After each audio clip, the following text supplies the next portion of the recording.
صلون علی النبی یا ایھا الذین آمنوا صلوا علیہ وسلم تسلیما جزا اللہ عنا سیدنا محمد صلی اللہ علیہ وسلم و آلہ یا ربی صلی وسلم دائما ابدا حبیبک خیر خلق کلہم۔ حضور صلی اللہ علیہ وسلم کے خواب میں زیارت کے اوپر چل رہی ہے، اور نشر طیب سے حضرت نے تحریر فرمائی ہے، جو معرکۃ الآراء کتاب ہے حضرت، اور ان حالات میں وباؤں میں اس کو بہت تاثیر ہے۔ خواب میں حضور اقدس صلی اللہ علیہ وسلم کی زیارت ہو جانا بڑی سعادت ہے، لیکن دو امر قابل لحاظ ہیں۔ اول وہ کہ جس کو حضرت تھانوی نور العمر قدوری نشر طیب میں تحریر فرمایا، حضرت تحریر فرماتے ہیں جاننا چاہیے کہ جس کو بیداری میں شرف نصیب نہیں ہوا، اس کے لیے بجائے اس کے خواب میں زیارت سے مشرف ہو جانا سرمایہ تسلی اور فی نفسی ایک نعمت عظمیٰ، دولت کبریٰ ہے۔ اور اس سعادت میں اکتساب کو اصلاً دخل نہیں ہے، اپنی کمائی محنت کوشش کو محض مواہب ہے، وہ بھی چیزیں لینے ماکین۔ کیا بہترین کسی نے کہا، این سعادت بزور بازو نیست تا نہ بخشن خدائے بخشندہ۔ کسی نے کیا اچھا کہا کہ یہ سعادت قوت بازو سے حاصل نہیں ہوتی جب تک اللہ جل شانہ کی طرف سے عطا و بخشش نہ ہو۔ ہزاروں عمر اس حسرت میں ختم ہو گئی، البتہ غالب یہ ہے کہ کثرت درود و کمال اتباع سنت اور غلب محبت پر اس کا ترتب ہو جاتا ہے، لیکن چونکہ لازمی اور کلی نہیں، اس لیے اس کے نہ ہونے پر مغموم اور محزون نہ ہونا چاہیے کہ بعض کے لیے اس میں حکمت اور رحمت ہے۔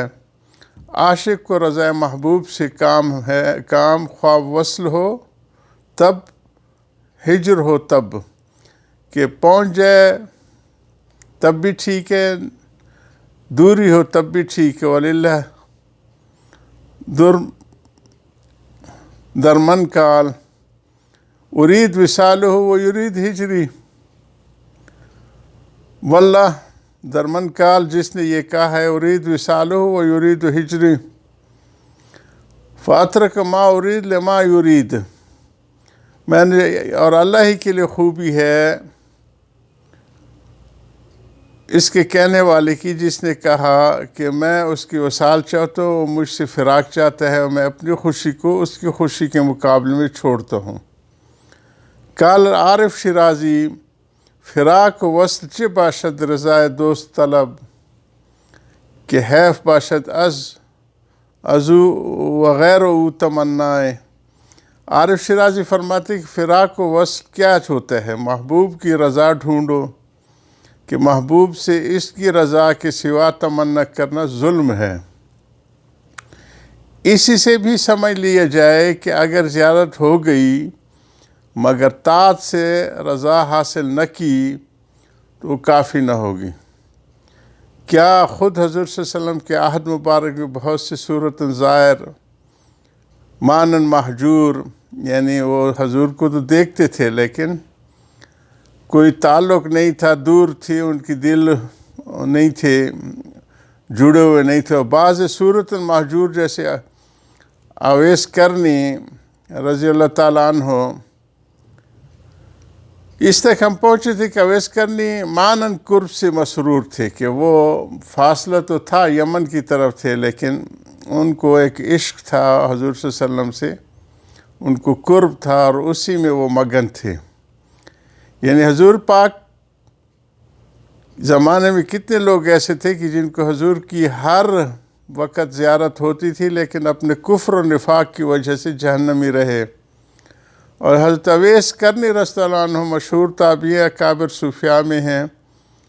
حضور اقدس صلی اللہ علیہ وسلم کے زمانے میں مسلمان ہو چکے تھے، لیکن اپنی والدہ کی خدمت کی وجہ سے وہ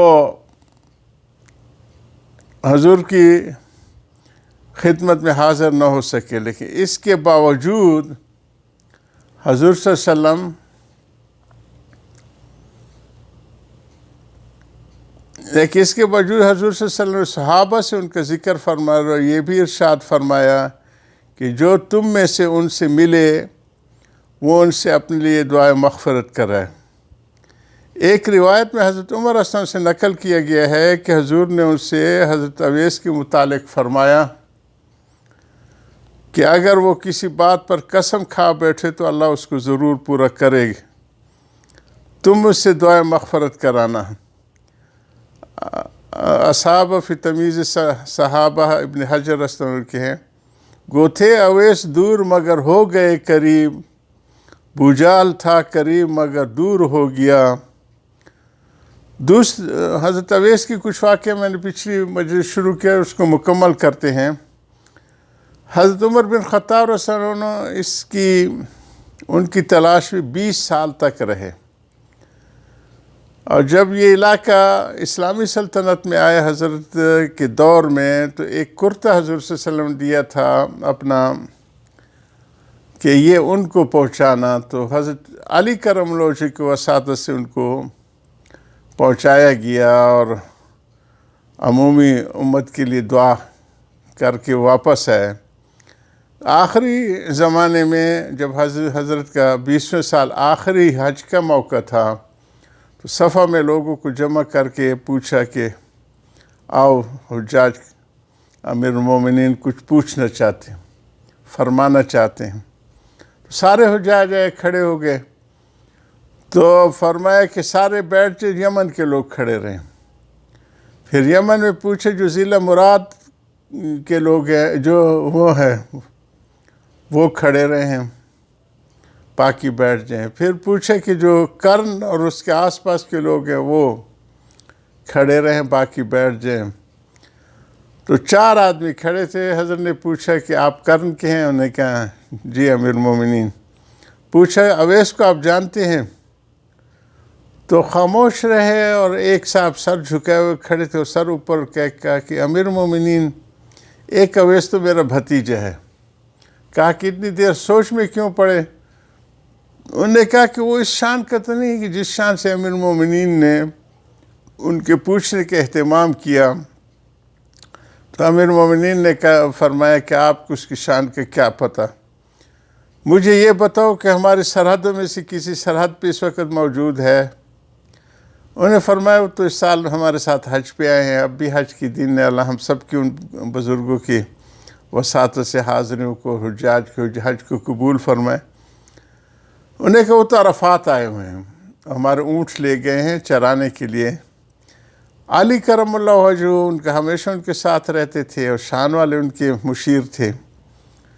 انہوں نے کہا چلو علی، ہمارا مراد پہنچے ہیں، تو اونٹ چر رہے ہیں اور یہ درخت کے نیچے وہ نماز میں مشغول ہیں۔ تو بیٹھ کے جب سلام پھیرا تو سلام کیا امیر المومنین نے، اور ان سے کہا کہ کیا نام ہے آپ کا؟ تو انہوں نے کہا نا عبداللہ۔ یہ عام عربوں میں ہے کہ ہم تو اللہ کے بندے ہیں۔ انہوں نے کہا میں تو وہ نام پوچھو جو آپ کی اماں نے آپ کا نام رکھا۔ تو انہوں نے کہا اویس۔ تو کہا اویس ہمارے لیے دعا کیجئے۔ انہوں نے جو ہے کہا کہ اویس ہم بہت جلدی میں آپ کی طرف آئے ہیں، خوشی میں کچھ تحفہ بھی نہیں لے آئے، اگر اتنی اجازت ہو کہ ہم مکہ جائیں، واپس ہیں۔ تو انہوں نے کہا امیر المومنین، مجھے اونٹوں کی چرائی 4 آنے ملتی ہے، میرا موٹا جوڑا ہے اور موٹی چپلی ہے، پتہ یہ پہلے پھٹتی ہے یا میں پہلے گزرتا ہوں۔ امیر المومنین کے پاس کوڑا ہوتا تھا، زمین پہ مارا، عمر تمہارے ساتھی کس فکر میں ہے اور تم کس فکر میں ہو؟ تو یہ ان کی ملاقات ہوئی، اس کا ذکر کیا کہ وہ حضرت فرما رہے ہیں کہ وہ دل و جان سے تو ان کے اوپر قربان تھے، وہ اس مانن کا قرب سے مسرور تھے۔